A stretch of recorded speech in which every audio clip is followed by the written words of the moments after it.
Ayun mga ka-solar, kumusta tayong lahat? What's up?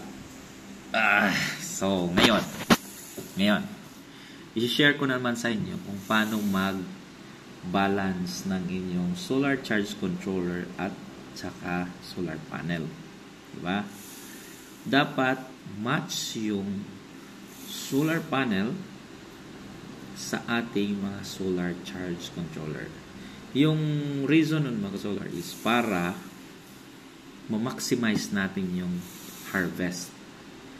Kasi yung solar charge controller natin, siya yung nag-charge ng ating mga batteries. So lahat ng power nang galing kay solar panels, doon pumupunta kay solar charge controller. So ngayon, pag-aaralan natin paano i-match yung dalawang component na yan para walang tagas yung natin, mga solar setup.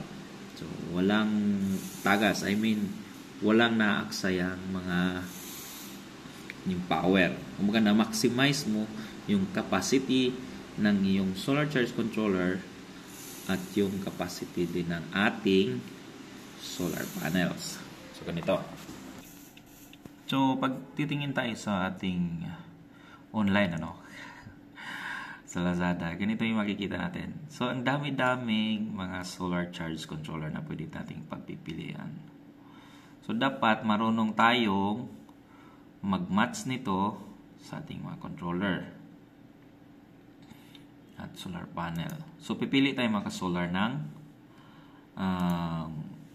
pinakamaganda. Kumbaga pipili tayo ng isang as example. So ito. So dito tayo sa example lang naman, So marin niyo itong gawin sa ibang mga mga solar charge controller. So kunyari yung pipiliin natin is itong 60 amperes SRNE. 8,000 mga solar. Yan, ganyan yung itsura niya. So unang-una titingnan natin dito mga solar. Yan yung itsura niya, is yung specifications. Tulad sa tinuro ko sa inyo nung last na episode. So dami yan mga solar. Itong nameplate dito sa likod. Diba? Yan yung titingnan natin. Yung una na titingnan natin dyan is kung anong voltahe ang gagamitin natin. Kung ilang voltage yung battery. Gagamit ba tayo ng 12 volts, 24, o kaya yung 36 o 48. So, automatic yan. Dito tayo magba-base. So, sa ngayon, as an example, pipiliin natin yung 12 volts muna.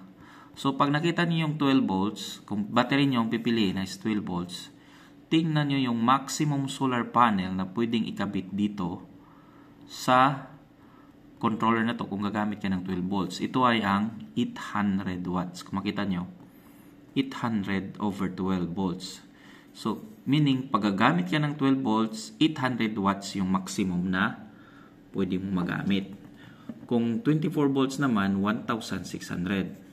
So, kung 36 volts, pwede kang gumamit ng 2,400 watts na total na panel, solar panel. Then, kung sa 48 naman, 3,200. So, mag-focus tayo dito sa 12 volts na 800 watts. So, yan.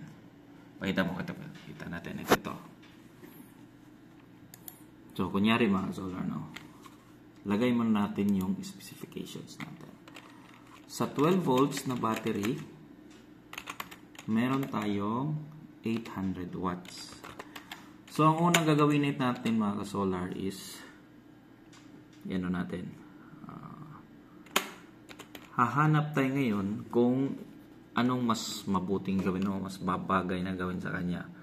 Kung 100 watts, pipiliin natin, pipili tayo ng 100 watts. So, pwede din yun. Pero sa atin, mas pinakamaganda kung mas lesser yung mga solar panel. So, sa 800, wala pa akong nakikita ngayon mga ka-solar na available na 800 watts na isang buo. Meron tayo is 600. So, dahil dito mga ka-solar, mas maganda dito kung yung 800 mo is i-divide mo by 2. That is 400 watts. Bakit? Bakit 400 watts? Ganyan. 400 watts ang solar panel. So, bakit 400 watts? So, una mga ka-solar, 400 watts yan. Para unang reason is buo siya mga ka-solar. Buo yung dalawang 400 mo para ma-meet niya yung 800 watts na total input. Diba? Total input niya is... Then, kung pipili ka rin ng 600 watts mga ka-solar, 600 watts is yung allowance mo na lang sa 600 is 200.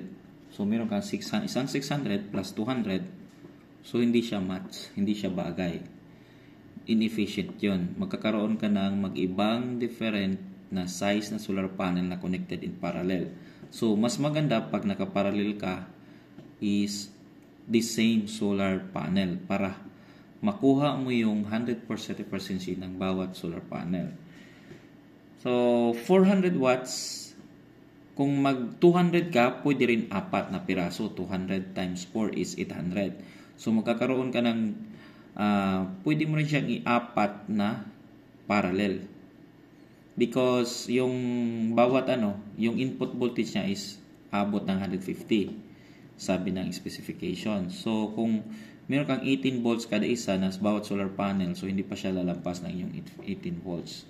So, ang importante dito mga ka-solar is ma-meet mo yung peak na input solar panel wattage. So, pag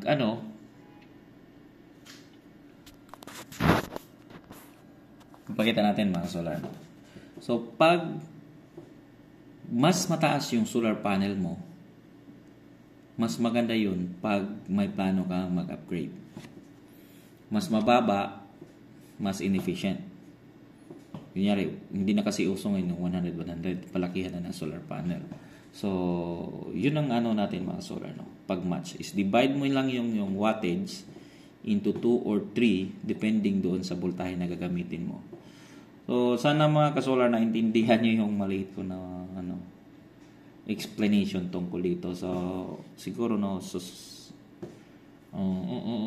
kasi yung talaga natin is yung purpose is paano ma-maximize natin yung bawat specs na ating kinukuha na product. So, minamatch natin siya sa ating mga solar setup.